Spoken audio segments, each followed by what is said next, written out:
প্রেমেন্দ্র মিত্র সরণির পাশাপাশি পণ্ডিতিয়া রোড ও ওস্তাদ আমির খান সরণির দুটি ঠিকানায় নোটিশ পাঠিয়েছে কলকাতা পুরসভা।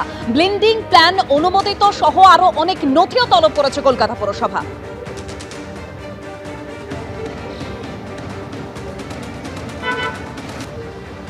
ওয়ান বি উস্তাদ আমির খান সরণি নিউ আলিপুরের কাছে এই বিল্ডিংয়ে কলকাতা পুরসভা নোটিশ দিয়েছে এবং আমরা দেখতে পাচ্ছি এটা লিপস অ্যান্ড বাউন্সের অফিস। একসময় এখানে ইডি অভিযান চালিয়েছিল এবং ইডি তল্লাশি চালিয়েছিল। আর নতুন সরকার আসার পর কলকাতা পুরসভার পক্ষ থেকেও এই লিপস অ্যান্ড বাউন্সের যে অফিস রয়েছে সেই লিপস অ্যান্ড বাউন্সের অফিসে কিন্তু নোটিশ দেওয়া হলো। 401 এই ধারাতে নোটিশ দেওয়া হয়েছে। 37 পণ্ডিতিয়া রোড একটি বড় আবাসন। এই আবাসনেই অমিত বন্দ্যোপাধ্যায়ের নামে দুটি নোটিশ ইস্যু করেছে কলকাতা পুরসভা। দুটো আলাদা আলাদা এসএসসি নাম্বারে এই নোটিশ ইস্যু করা হয়েছে এবং সেটাও অন্যান্য প্রেমিসেসগুলোতে যেরকমভাবে করা হয়েছে একইভাবে 401 এই ধারাতেই কিন্তু নোটিশ ইস্যু করা হয়েছে। এবার পুরসভার স্ক্যানারে অভিষেক বন্দ্যোপাধ্যায়ের সম্পত্তি, অভিষেক বন্দ্যোপাধ্যায়ের 17টি ঠিকানায় নোটিশ পাঠিয়েছে পুরসভা, যেখানে অভিষেক বন্দ্যোপাধ্যায়ের মা বাবা এবং লিপস অ্যান্ড বাউন্সের ঠিকানায় নোটিশ পাঠানো হয়েছে। এরই পাশাপাশি হরিশ মুখার্জি রোডে একটি, কালীঘাট রোডের দুটি ঠিকানায় নোটিশ পাঠানো হয়েছে। প্রেমেন্দ্র মিত্র সরণির 3টি, পণ্ডিতিয়া রোড ও ওস্তাদ আমির খান সরণির দুটি ঠিকানায় নোটিশ। বিল্ডিং প্ল্যান অনুমোদনের কপি সহ একাধিক নথি তলব করেছে পুরসভা। বাড়তি নির্মাণ হয়ে থাকলে তার অনুমতি নেওয়া হয়েছে কিনা তা জানতে চেয়ে নোটিশ পাঠানো হয়েছে।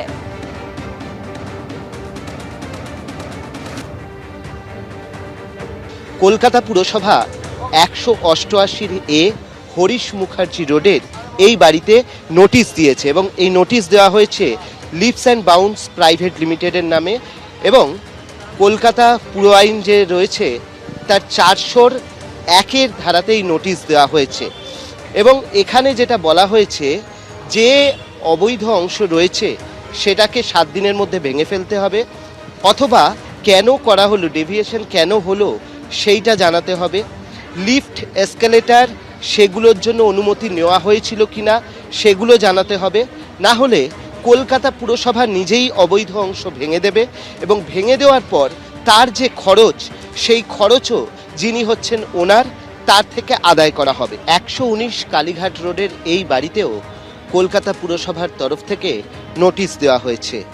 401 এই ধারায় নোটিশ দেওয়া হয়েছে এবং যেখানে একইভাবে বলা হয়েছে যে অংশে অবৈধ নির্মাণ রয়েছে সেই নির্মাণ ভেঙে ফেলতে হবে 7 দিনের মধ্যে, অথবা কেন করা হলো তার কারণ দেখাতে হবে, অথবা এই দুটো যদি না হয় তাহলে সেক্ষেত্রে কলকাতা পুরসভা কিন্তু সেটাকে ভাঙবে এবং তার খরচও নেওয়া হবে এখানে যিনি মালিক রয়েছেন তার কাছ থেকে। এবং এটা লিপস অ্যান্ড বাউন্সের নামেই এই চিঠিটা করা হয়েছে। যে নোটিশ আমরা দেখতে পাচ্ছি, যে নোটিশ আমাদের রয়েছে সেখানে খুব স্পষ্ট করে লেখা রয়েছে যে এই যে এখানে রয়েছে 119 Kalighat road Leaps and Bounds, তার নামে কিন্তু নোটিশ ইস্যু করেছে কলকাতা পুরসভা।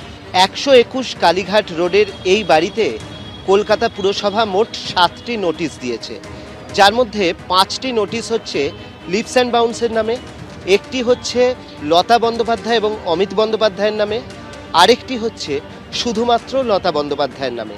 প্রত্যেকটা নোটিশই হচ্ছে 401 এই ধারাতে দেওয়া হয়েছে, যেখানে একইভাবে বলা হয়েছে যে এখানে যে অবৈধ নির্মাণ আছে সেই নির্মাণের হয় কারণ দর্শাতে হবে, নয় ভেঙে ফেলতে হবে, নয় কলকাতা পুরসভা নিজেই ভেঙে ফেলবে এবং ভেঙে ফেলে তার খরচ এখানের যিনি দায়িত্বে রয়েছেন, যিনি মালিক রয়েছেন তার থেকে আদায় করা হবে। এবিপি আনন্দ, এগিয়ে থাকে, এগিয়ে রাখে।